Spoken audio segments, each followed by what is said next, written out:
Welcome to Continuing Studies, a podcast for higher education podcasters.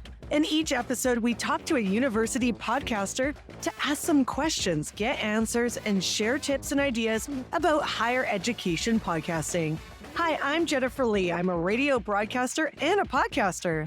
And I'm Neil McPhedran. I've come to podcasting after 25 years in the digital agency world. Together, we've hosted, executive produced, and launched 7, and counting, higher education podcasts. Please remember to follow Continuing Studies in your listening app of choice and drop us a rating and/or a review. We'd love to hear your feedback. While you're at it, also join the University Podcaster Network on LinkedIn.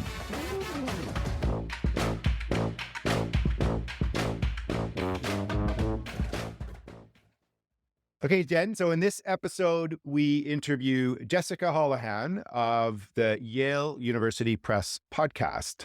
Jessica is marketing manager of the art and architecture books at Yale University Press, and she is one of the hosts of the Press podcast. Now, Jen, we touched on it a little bit, but Yale University Press has a really interesting mission. And the mission is, by publishing serious works that contribute to a global understanding of human affairs, Yale University Press aids in the discovery and dissemination of light and truth, which is a central purpose of Yale University.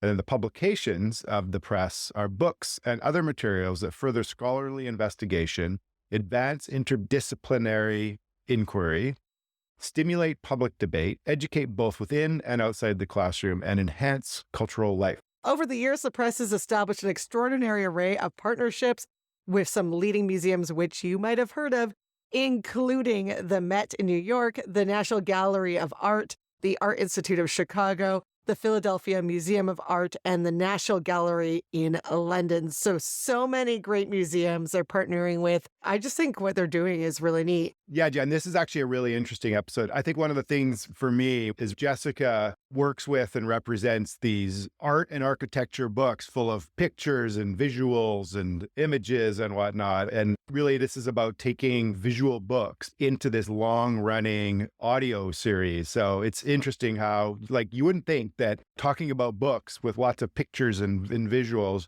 in an audio setting works, but it's really interesting what they've been doing with this podcast. Well, it's funny because a lot of people wouldn't think that would be a podcast topic, but from my background in broadcasting, theater of the mind, baby, theater of the mind. You have a background in broadcasting? Yeah, I'm leaving. No.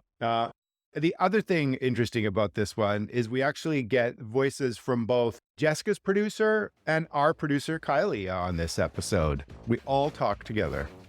But hey, we could talk all day, Neil. Let's get into the interview. We're really excited to have you. I'm so glad that you responded back to my LinkedIn. So why don't you just tell us about yourself? Sure.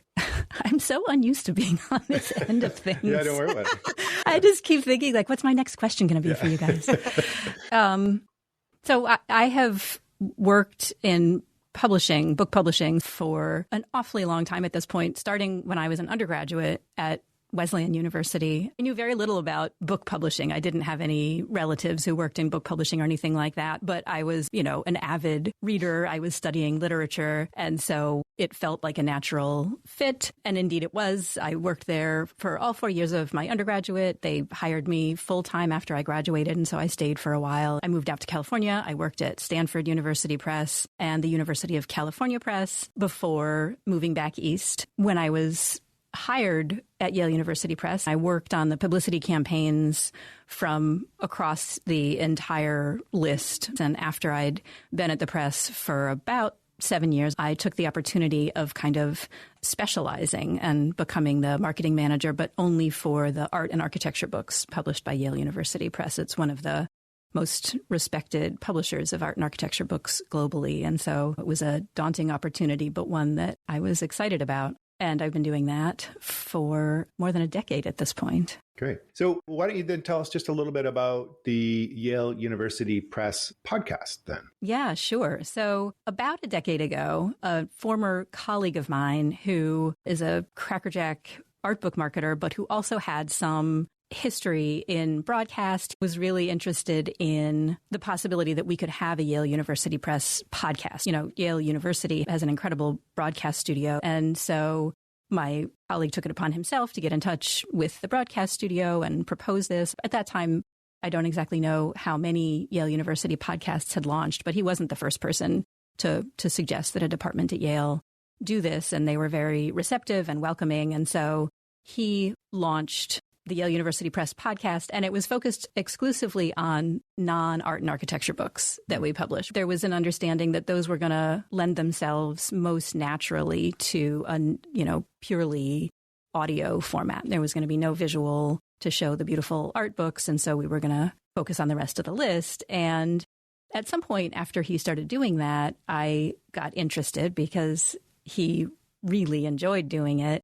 And we started talking about the fact that, of course, we can talk about art and architecture books on a podcast. There's no reason we can't do that. And so I, with zero background in broadcast anything or acting anything, or, I had spoken to people, but I'd never interviewed anybody, said, well, I'll try it. So that was about 8 years ago, that first recording I did. So nervous. Felt imposter syndrome like crazy. What am I doing in a studio? And I had just done a ton of preparation and it went pretty well, and I thought, maybe I can do this. And now 8 years later, just last week recorded my 50th episode that'll go up sometime in the next few weeks. And it's one of the favorite parts of my job. Congratulations. One of the inspiring things is how often we hear a similar story of I hadn't been in podcasting or I didn't have a background in journalism or whatnot. And I jumped in and it's now one of the favorite parts of my job. I love it too, because I believe everybody has an inner broadcaster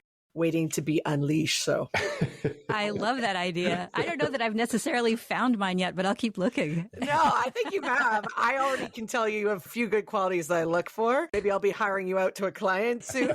Your voice tone is so great and the cadence that you speak. And that's a lot of the things that we don't think about. And going back to your point of, can you put architecture books on audio? Yes, you can. It comes down to the skill set that you have. And if you're able to lead the audience through theater of the mind and be able to showcase what's in those books, but put in audio form, 100%. Thank you. I hope this doesn't sound too hokey, but, working as I have in a university setting and working at university presses has kept alive just the spirit of being a learner all the time in me. Every new book we publish that I interact with, whether or not I do a podcast episode on it, gives me the opportunity to learn something new. And that's fantastic. It feels like a muscle that is very healthy to exercise. And so even though it made me very nervous to think about interviewing people for a podcast, I was willing to do it, I think, because I thought, well, if I can learn about the houses that Frank Lloyd Wright built in the San Francisco Bay Area, I can maybe learn how to do a podcast. Yeah. The podcast has been around, as you mentioned, it's been around for a while. It's actually been around since 2007. So it's actually quite an OG podcast. Of podcasting. Those original... Yeah, go ahead. The original, the earliest episodes were the ones that we outsourced, that we used a freelance podcaster named Chris Gondak, who didn't work for Yale University Press, but interviewed a lot of Yale University Press authors. I think it's been in-house since 13 or 14. Great. Yeah. I like how you leave all that in the back catalog. That makes a lot of sense. I think there's a somewhat of a tension there sort of in the podcast space of like, do you pull that stuff down? Do you leave it in there? I'm a big believer of leaving your back catalog up. It's all evergreen content. You're one of the hosts. There's another host or other hosts as well for the podcast. Is that correct? Correct. Yeah. My wonderful colleague, Claire Barnes, talks to the authors of books that are not art and architecture related. Oh, that's great. So you're co-hosts, but you're not on the same episodes. I like that idea. So that you can kind of focus in on your realms of expertise. Yeah, exactly. And that bears out too with, other instances of blogging and other stuff on our social media platforms too, as I look after the art and architecture books and she looks after the rest of the list.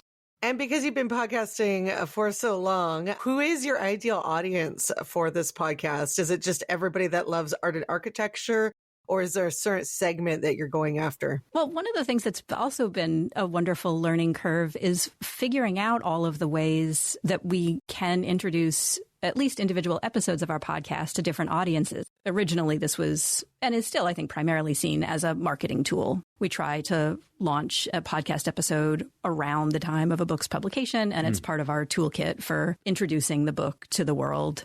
And so in that sense, each individual episode is geared toward the audience for that book, be it a book about political science or Roman architecture or whatever. Because the publishing at Yale University Press is so broad and touches on so many topics, we're always looking for ways to find audiences specific to the individual episodes. I was surprised and absolutely delighted to hear from an author back in, maybe 2018, an author named Chanchal Dadlani, who had written a book about architecture in late Mughal India. And it was a very specific book, very scholarly, really wonderful. And so we recorded a podcast episode, and I heard from her a couple of months later, and she said that she had heard from colleagues of hers, at other universities, but who were teaching classes that touched on 18th century Indian architecture, that they were using a link to the podcast in their syllabi. And that was the first time I'd heard something like that. It just thrilled me, And then this summer, I recorded a podcast with the co-editors and co-curators of an exhibition catalog that's on the Yale University Press list for a show that is at Cooper Hewitt in New York about textile designer and weaver named Dorothy Liebes. And after we recorded that episode, I heard at some point from Cooper Hewitt, and they asked if I could send them the file and if they could include that in the digital component of their exhibition. And so finding ways to take apart the podcast into its constituent pieces and figure out how to bring each episode to its most appropriate audience is sort of an ongoing project, and one that has lots of surprises. We're in the business of selling books, and the podcast, like I said, is primarily a marketing tool, but we're also part of Yale University, and I think any way that we can contribute to the scholarly mission of Yale University Press and Yale University to aid in the discovery and dissemination of light and truth, as the mission statement goes, we will take those opportunities. It sounds like the podcast channel is one of the key components of the overall marketing mix. And it's just interesting how it's found its way into just all different types of audiences and connections. Yeah. I mean, it's something that exists as a series, of course, and it's something that we can use individually, which is really nice. Where do you see the podcast going here? What are some of the next steps with the podcast? We have talked about the process for getting it up and running on YouTube, which seems like a no-brainer in a lot of ways, but there are just a lot of moving pieces and logistical things that we need to work out. We have a YouTube channel, and so getting a playlist of the podcast episodes is something that is next up for the podcast. One of the things that we're talking about in that context is, since we will have the option of more of a visual element on that platform, what does that mean, especially for the art and architecture book episodes? We're trying to figure out what it makes sense to do and what we could reasonably maintain in terms of a visual element for the art book episodes. Yeah, I think that's a really interesting opportunity. I think some of the new features that the apps are adopting, at the bare minimum, you've got the Apple and Spotify and others that are adopting episode cover art. I mean, the type of books you're talking about are so much more there than just the story. There's things you probably want to talk to and or point to and have people see as well. Yeah, exactly. I mean, one of the things that's been kind of liberating about talking about art and architecture books on the podcast is that, well, in almost all cases, our art and architecture books are heavily illustrated. In most cases, it's only a subset of those images that we can then use in marketing the book. Permissions issues with artists' estates and licensing agencies and whatnot. For other social media, for blogging, we kind of tailor our activity to the imagery that we have access to. And so for the podcast, we haven't had those constraints. We can talk about absolutely anything, right, which has been pretty wonderful. So then going back and figuring out, well, okay, we talked about all these things. Which of them do we actually have images that we can use to illustrate? Yeah, well, I was just thinking of all the possibilities, but yeah, you got to make sure that you don't get sued if you're showing some images too. So you guys have a lot of things to figure out. I really think what you guys are doing is amazing. Your podcast has gone on for so long. What do you think keeps a successful podcast alive? Well, I mean, one of the most obvious answers maybe that occurs to me right off the top is just fresh material all the time. And because, we publish hundreds of new books every year, often with authors that are brand new to Yale University Press, but sometimes not. In the, 8 years that I've been doing this, I've had the opportunity to speak to a couple of authors more than once who have published more than one book with us, which is also fun. So having new content all the time is key, obviously. And that is something that is just built into publishing. But, becoming aware of your podcast and thinking about university podcasting as a thing, as a world, as a potential community has kind of gotten me thinking about whether I need to figure out how to reach out to some of the other podcasters at Yale and just talk to them about their thoughts or what they're doing or, learn from each other. You are not alone in that. It's a common theme that comes up with different higher ed podcasters we talk to, that they're not as connected into their fellow podcasters on campus. And I think it's something that there's been some talk how to find each other across institutions, but especially in certain universities, just figuring out how to network a little bit better, I think would be beneficial for everyone. We work with 3 podcasts at Stanford, and it's funny how often I feel like I'm introducing some of my clients to other podcasters at Stanford, kind of a thing. So on the same campus. On the same campus. No, I mean, you would be in the same boat at Yale if you went to introduce me to another podcaster. Yeah. The higher education podcast landscape is definitely unique from a podcast that's monetized or a branded podcast per se. So it's great for us to kind of find each other. So going back to just talking about that fresh content, curious, what's your process? So obviously it's, as you mentioned, dictated by the ebb and the flow of your publishing calendar, but curious, how far do you plan ahead and how do you sort of pick and choose what you're going to focus on? Yeah, that's a great question. And I wish I could say it was more of a science than it is. But as you said, I have more material than I can realistically cover on the podcast. And so to some extent dictated by author interest in participating in it. I'm very happy to say that some authors are aware that we have a podcast as their book is nearing publication and have said, how do I participate in the Yale University Press podcast, which is wonderful. And we try not to say no. And then the Art and Architecture publishing program at Yale has publishing partnerships with a lot of museums all around the world, really, mostly in the US and the UK. And we collaborate with them in various ways on important exhibition catalogs that accompany their exhibitions. And so one of the things that I try to be mindful of is to keep a balance of having our publishing partners, these museums, represented in the podcast and try and keep the variety as varied as it can be. Even within the art and architecture list, the kinds of things that we publish about is very wide ranging, but it's also true, like at most publishing houses, that we have some areas of specialty. And so making sure that there aren't 3 podcasts in a year on a very similar topic is also usually a goal. So how do you prep everybody so the interviews are really interesting? This is a great topic, don't get me wrong, but if you don't prep it in the right way, it could be a little sleepy. Yeah. I mean, I have at this point kind of tailored that process as much as possible to the author. Some of the authors that I've had the pleasure of interviewing have significant experience being interviewed in other settings, appearing on different programming. Oftentimes, those authors are pretty comfortable saying, I've written this book. I know it up one side and down the other. Let's have a fresh kind of conversation about this. Some of the authors that I've had the pleasure of interviewing have much less experience. And so, I try to offer an extremely abbreviated kind of broadcast prep for them. Like we work out a series of topics that we're going to talk about. I don't ask the authors of the books to sort of hold forth on other areas of their expertise that aren't covered in the book.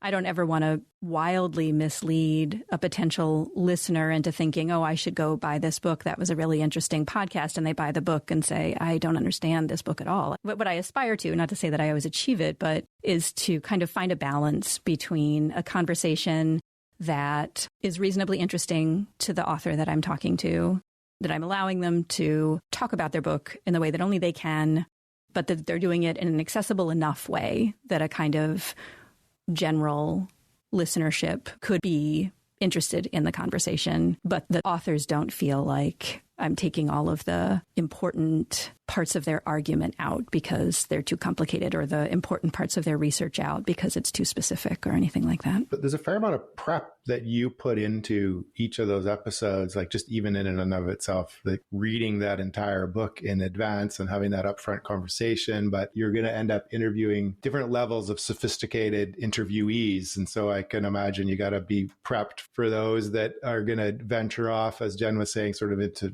higher cerebral areas that you want to pull them back and whatnot. It sounded to me that you were saying that being prepared up front, having a little bit of a conversation with your interviewee, not necessarily having it all sort of robotically laid out, but you're still able to have a conversation. And a lot of that's the prep up front. Yeah, exactly. I now keep coming back to Chantal Dadlani's book about late Mughal architecture. That's something that I had zero background in. And so my process there when I read the book was not to feel like I was getting a full education in Mughal architecture, but I noted down, I don't know anything about this, but what I just read on page 79 is really interesting, and let that guide my questions for her.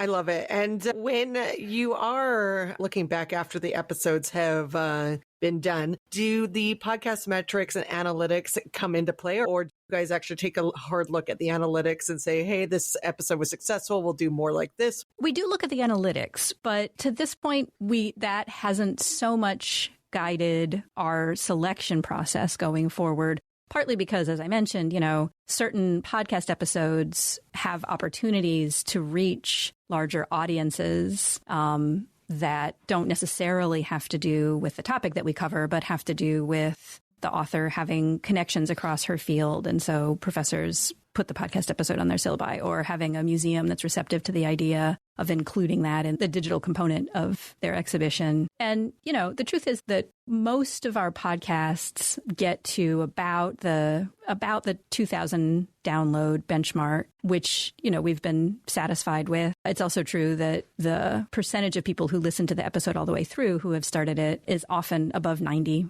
That's a lot. People can argue with me all day long, but if you're going to have 2,000 people listening each episode, that is a dedicated audience. Sometimes we get so lost in the numbers, but also a lot of people can't even get to 2,000 an episode. So it's a triumph.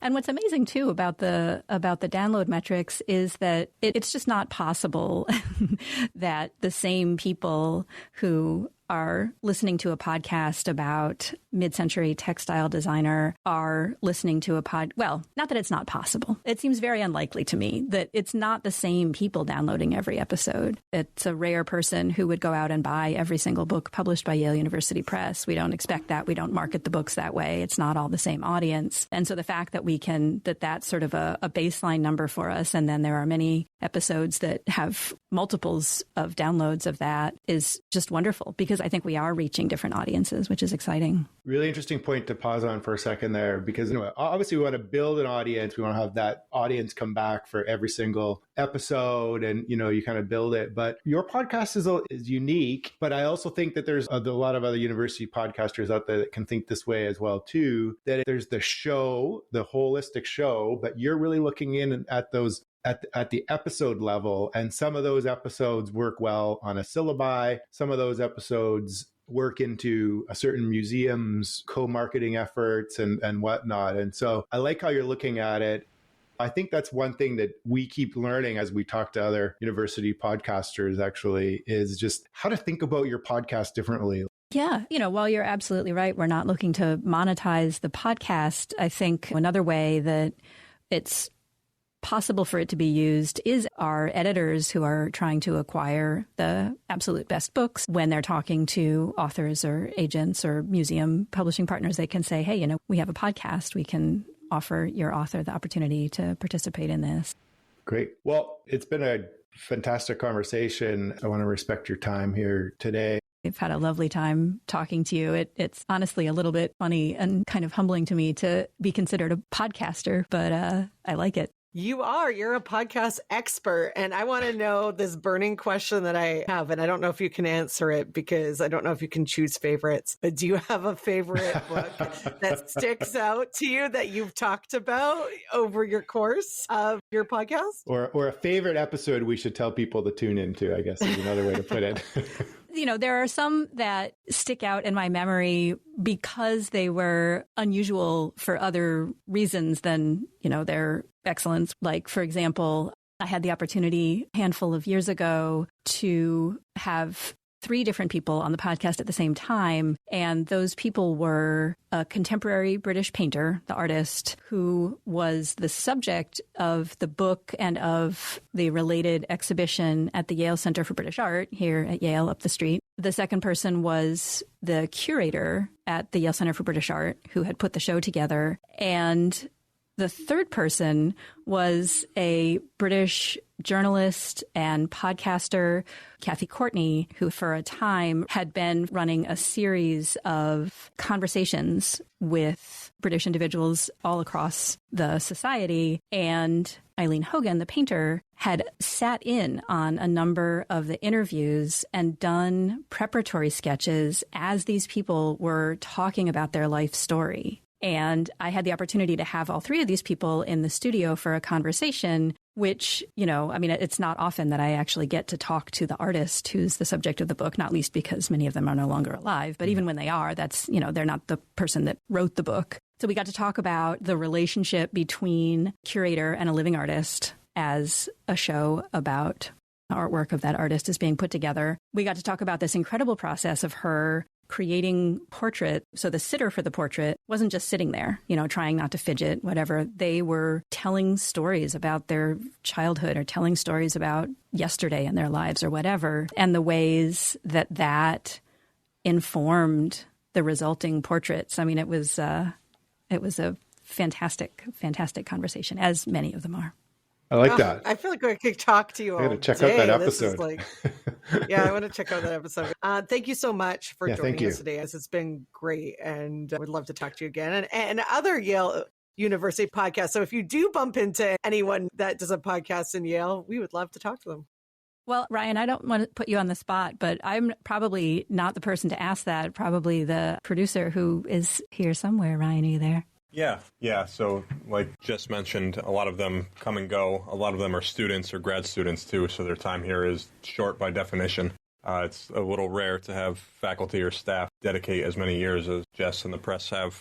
That's great. Are you behind glass actually as well too? Like, is this like you on the other side of? We're in a separate room now. Oh, wow. There you go. Full setup. Ryan, producer to producer. Hi, I'm Kylie. There's our producer. We're definitely leaving this part in.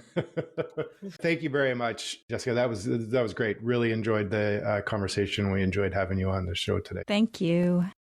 Wow, that was another great episode, Neil. Again, learning so much. There's a few takeaways that I really love. I love the fact that, like we mentioned at the beginning, they're connected with museums. I think it's such a cool, light bulb moment for myself. There's just so much potential to promote anything that you do through podcasts, and even linking up with those bigger partnerships like the museum, because the museum gets something back too, because now they get extra content for that show. I also love the fact that she is a great storyteller. I already complimented her at the beginning of the episode on her voice, but I think to be able to explain the subject matter, like in the theater of the mind, art and architecture, you really need to be a good storyteller. Yeah, Jen, one of the other takeaways I think for us as higher education podcasters is how they look at the audience. I think that was interesting how when we asked her about analytics, they overall see a base level of downloads for each episode that they sort of strive with, but that they know that the audience isn't always the same because people sort of duck in and out of different episodes that suit their interests because there's a wide spectrum of books. So I just think that's an interesting insight that they're looking at the individual episode level for the audience.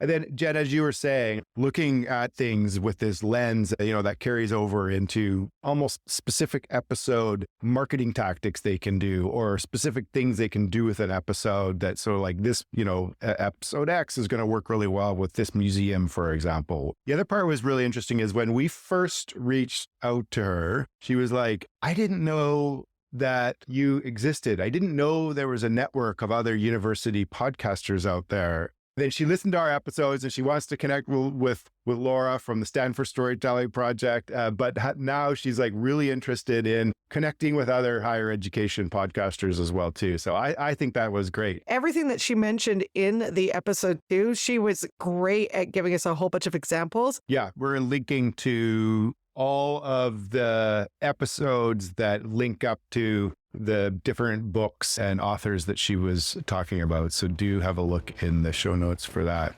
Anyway, Jessica was great. I learned a lot. I'm feeling smarter after this episode. Yes, me too, as we do with all of them. So it's like we went to Yale. We went to Yale. But for free. For free. Love it. Thank you for tuning into the Continuing Studies Podcast, a podcast for higher education podcasters. We hope you found this episode informative and inspiring. If you enjoyed the show, we encourage you to follow and subscribe to our podcast on your preferred platform so you'll never miss an episode. And if you have found this episode particularly valuable, please consider sharing it with your friends and colleagues who also might be interested in higher education podcasts. We also invite you to join the University Podcasters Network group on LinkedIn. Just search for University Podcasters Network, where you can connect with other podcasters in higher education and learn from others in the field. Thank you for being part of our community. We look forward to continuing to bring you valuable insights and conversations around higher education podcasting.